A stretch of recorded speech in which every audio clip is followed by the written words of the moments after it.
What's up, guys? Welcome back to the channel. Today is kind of crazy because I already went this morning. The truck is aligned. We got an alignment done. My buddy Eric over at, well, he now works at 4 Wheel Parts, but he got me in earlier in the day before they even opened and knocked that out. So the truck is aligned, which is awesome. Everything's in spec, super neat. However, we got a lot of work to do today. The weather is like, it's cold, rainy, but we got a break here. I let it dry out a little bit. And what we have to do is put our power boards back on because I took them off to get the truck on the lift, because otherwise it would every time I opened the door it'd come down, smack the arms, or it was just way too close and I didn't want to dent them or anything. So took those off. So we'll be putting those back on. And the next thing we're going to be doing is actually, first of all, this thing is filthy. I drove it this morning in the rain and look what happened. But next thing we're going to be doing is actually taking these fender flares off. They're going to get repainted before Daytona. One example is here. You know, when I had the 37's tire hits, flexes it, paint cracks there, because I told you guys the offset did not rub unless you were, you know, flexing, and that's what happens. You know, you flex once and then it rubs down here, bends that. This is a better example on this side. Over here you can see where it took a good chunk of the paint off. Flex this like this, and then up here let it crack this. So these are going to be repainted before Daytona, so we're going to be taking the fender flares off today. I still need to put the dual steering stabilizer on from the Kelderman RVP lift. Still need to do that. However, like I said, I just don't have my steering stabilizer shocks in yet, but once I do, we'll be able to put those on and then take the rest of my original lift kit off. But I'm not going to be rolling down the road without even a factory stabilizer with wheels and tires this wide. And next I'll update here. Waiting on my rear drive shaft spacer. I don't know if you guys seen this before. It's just a wee bit out of the transfer case. First place I ordered from. 6 days later I call them and say, hey, 6 days later I call them and say, hey, where's the part at? They say, oh, it's an add-on item.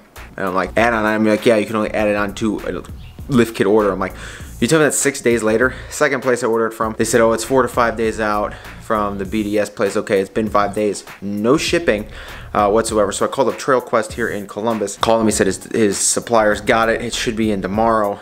And yeah, so I gotta cancel my order with the last place because that's still open, and go pick this drive shaft spacer up tomorrow, throw that on there, and then we could take this on the road. And before we get into this, I want to point this out. If all goes as planned, May 26th at the Quaker Steak and Lube in Columbus here at the Polaris exit, there is a meet. Local guy here throws a meet called Muscle Mash. I think this is the 2nd or 3rd year. You know, let's flood this lot. Let's fill the lot with, you know, everybody that is near, far, whatever. It's not all truck related. It's more of Muscle Mash. It all started with, I think that weekend there's a car meet in Columbus, the Exotics on Scioto Mile, I believe. But he wanted to make this meet for everyone else that's not all into exotics. Just bring your car, you know, your muscle car, whatever, have a good time. Quaker Steak and Lube is quite respectable about burnouts, so guys, I will remind you guys every day. I should be there. I probably just bring the truck. Ben also wants to bring his Jeep, so we can't really bring the Hellcat, and I can't really do a big burnout, but probably gonna bring the truck, and we'll be out there. It's from 5 to 8. Just have a good time, wings, whatever. Just have a great time. I think there's trophies too, so if you guys got something awesome, bring it out. Okay, so what we had to do is I had to actually run out, go buy 8 new bolts, because when I took them off, I have no idea where I put the screws. Somebody found one of them, and then I'm just like, all right, I'll just buy 8 new ones, have them match anyway. So I matched the one up to the one we found to this, and it screws in here just fine. So I had to buy 8 new ones at the hardware store. They had them in stock, so that's what we did. Now we're gonna put them back on.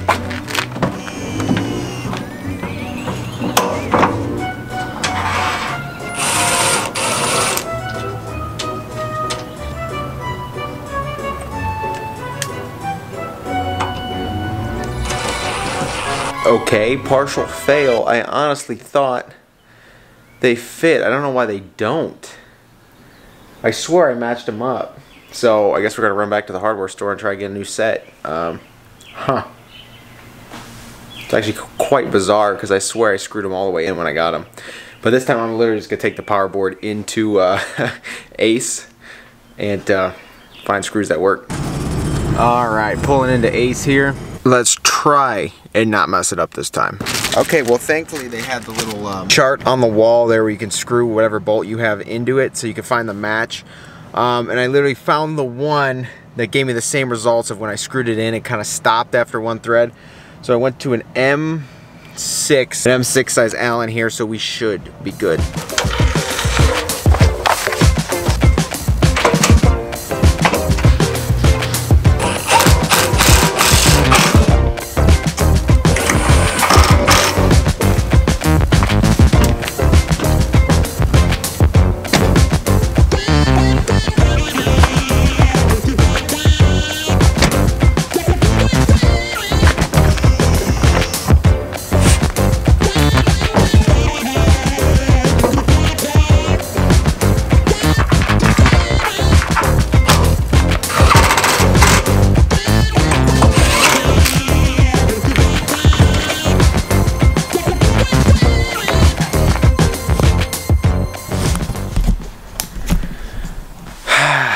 The rain is back, so quick hiatus, and we'll get back to taking those flares off very soon. Alright guys, so yesterday it legitimately rained and then it got dark. Drive shaft spacer obviously still gonna come in yesterday and it's still gonna come in today, should be here tomorrow. That's besides the point though. So I was waiting for it and I was gonna finish everything up today. However, obviously the drive shaft spacer didn't come in, but we're still gonna finish up by taking these flares off today. I started peeling one of the back ones off and it came off quite easily. The 3M tape that goes around the edge here should come off from the paint quite easily as well. But what we're gonna do is we're gonna take these off so we can get them repainted before Daytona. Hopefully I can put them back on. If not, we'll be flareless and have some wider stance for Daytona. But in the meantime, we're gonna get these off. And yeah, what's awesome is like when I had the 37s and the 6.5 inches of lift, I couldn't fit my socket in here because the tires were in the way, but you got no problem with that now. Some of you are also gonna ask like why you take the flares off, they look fine, whatever, even if there's a few paint chips and whatever.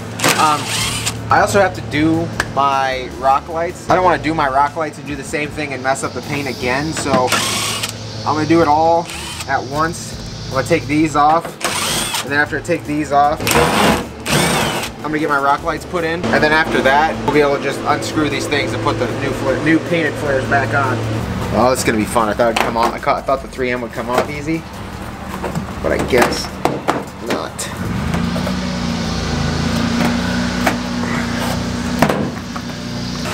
Let me get a new plug.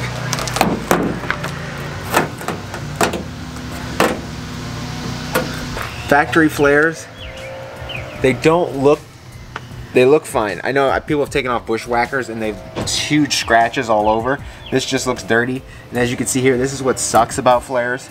Although this truck will probably not be driven in the winter again, this is what sucks is you get all this road salt and crap up in here. I might actually take this and go power wash it off. That's what sucks is like you'll get it all just sit back up in here, which is a huge problem, especially on these Dodges because these like to rust out in here. So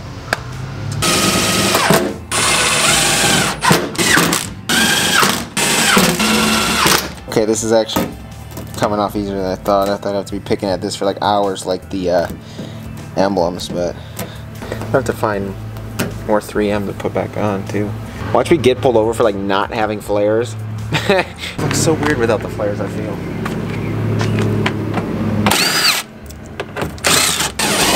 Oh yeah, baby. Oh yeah.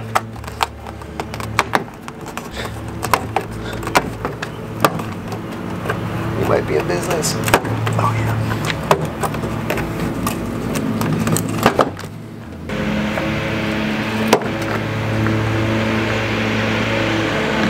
So the truck looks so weird without the flares. It's going back to like years ago. I love the flare look. There's no chance I'm leaving them off, but I'm just gonna take the other two off real quick. And yeah. Okay, so you can see the flares are off both sides, but you know there's a fine line. It's not really there's no scratching, which is awesome. No scratches, it just got goop and stuff on it and salt and dirt. So we're gonna run over the car wash real quick. Just spray it off real quickly. You know, just so the salt really isn't sitting there anymore. Ooh, almost left this here, but yeah, they're off this side too.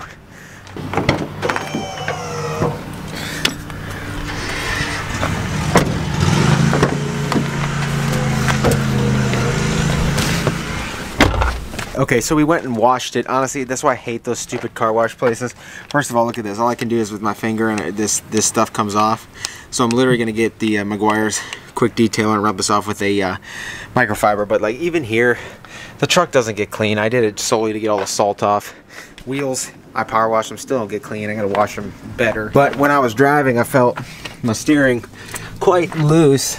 So I came in here, and you're supposed to retighten this after, I believe it's 200 miles. However, I need a bigger socket. So we're gonna run over to Harbor Freight real quick, find a bigger socket. This is just a, you know, when it's steering, you can see that there's this washer in here is a little bit loose. So we're gonna get a big socket or a big wrench or something, and then we'll be disassembling this tonight, unfortunately, to tighten that down even tighter than before. But I don't think I can find it. I think it's a 46 mil or 2-inch socket to get on this nut. So we'll see what we can do. Okay, so they didn't have a socket, but we bought the biggest wrench they had. It's a 24-inch. That goes to 2.5 inches, so it should be sufficient. I wish I had a 2-inch socket, but even if I try and order a 2-inch socket, you can't find one without the right, like, I need like a 2-inch socket with a 1/2 inch or 3/4 inch, you know, shank hole or whatever. But I've seen people use this wrench before when they were doing their steering box brace, so I feel like we should be fine, but we'll find out when we get back. After all that, going to get that giant wrench, it's like if I did that, I'd have to take my whole steering box brace off. And I remember putting it on, getting up in the corner. I actually borrowed somebody's, I forget what it was, I think it was like an angled wrench or something. So I'm like, ugh.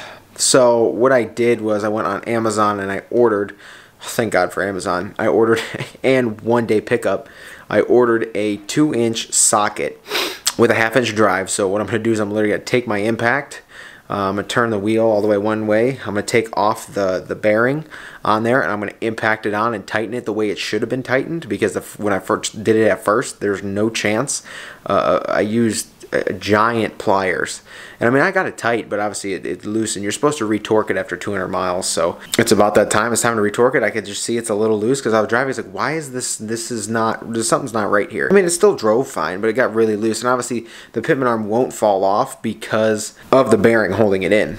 So I mean, I'd be fine. However, tomorrow I'm gonna go pick it up and just do it the right way. Use the impact it on, torque it down, and I got a 2-inch deep socket, so it should work. I hope it works. Otherwise, I'll be taking the whole box off somehow to get that done. But yeah, guys, that's where we're at. We're gonna end today's video like that. As you can see, flares are off. They're going to be painted. Still got these lines on here, but we're gonna when we hand wash it, all the glue will come off, so that'll be fine. Other than that, we're flareless and we have stance again.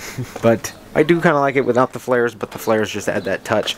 So those will be repainted soon and put back on, but in the meantime, there is the stance we're dealing with. Tomorrow we'll be tightening the nut on that steering box, and we'll also be putting the BDS drive shaft spacer on. So after that, we should be good to go. And yeah, so always something. If you guys enjoyed this video, shoot a thumbs up. If you haven't been here before, please get down and click subscribe. Take care. I will see you guys in the next video. Have a good one.